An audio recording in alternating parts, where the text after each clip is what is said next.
ಹೊಲ ಮತ್ತೆ ತೋಟ ಸಾಲಲ್ಲಿ ಬೆಳೆಯೋ ಈ ತಂಗಡಿ ಸೊಪ್ಪು ತುಂಬಾನೇ ಆಯುರ್ವೇದಿಕ ಗುಣಗಳನ್ನ ಹೊಂದಿದೆ. ಮೊದಲೆಲ್ಲ ಹಳ್ಳಿಗಳಲ್ಲಿ ಇದನ್ನ ಟೀ ಬದಲಿಗೆ ಇದೇ ಹೂವು ಮತ್ತೆ ಸೊಪ್ಪುಗಳಿಂದಾನೇ ಟೀ ಮಾಡ್ಕೊಂಡು ಕುಡಿತಾ ಇದ್ರು. ಈ ತಂಗಡಿ ಹೂವಿನ ಟೀ ಕುಡಿಯೋದ್ರಿಂದ ಬೇಸಿಗೆಲ್ ಆಗುವಂತ ಬಾಡಿ ಹೀಟ್ ನ ಕಡಿಮೆ ಮಾಡುತ್ತೆ. ಬ್ಲಡ್ ಪ್ಯೂರಿಫೈ ಆಗೋದ್ರಿಂದ ಪಿಂಪಲ್ ಕೂಡ ಕಡಿಮೆ ಆಗುತ್ತೆ. ಹಾಗೆ ಚರ್ಮದ ಉರಿ ಕೂಡ ಕಡಿಮೆ ಆಗುತ್ತೆ.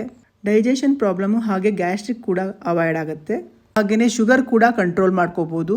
ಈ ತಂಗಡಿ ಹೂವಿನ ಟೀ ಕುಡಿಯೋದ್ರಿಂದ ದಣಿ ಹೂವು ಆಯಾಸ ಕಡಿಮೆ ಮಾಡಿಕೊಂಡು ತಲೆಭಾರ ಕೂಡ ಕಡಿಮೆ ಆಗುತ್ತೆ. ಹಾಗೆ ದಿನ ಇಡೀ ಫ್ರೆಶ್ ಆಗಿರೋಂಥ ಫೀಲ್ ಆಗುತ್ತೆ. ಈ ಟೀ ಮಾಡೋದಕ್ಕೆ ನಾನು ಒಂದು ಪಾತ್ರೆಯಲ್ಲಿ 1 ಲೋಟ ನೀರು ಹಾಗೆ ಸ್ವಲ್ಪ ಹೂಗಳು ಹಾಕ್ಬಿಟ್ಟು ಚೆನ್ನಾಗಿ ಕುದಿಸಿ ಅದನ್ನ ಸೋಸಿದ್ರೆ ಈ ರೀತಿ ಟೀ ರೆಡಿ ಆಗುತ್ತೆ. ಇದಕ್ಕೆ ಬೇಕಾದ್ರೆ ನಾವು ಹಾಲು, ಸಕ್ಕರೆ ಅಥವಾ ಬೆಲ್ಲ ಬೇಕಾದ್ರೂ ಹಾಕಿ ಟೀ ರೀತಿ ಮಾಡಿ ಕುಡಿಬಹುದು.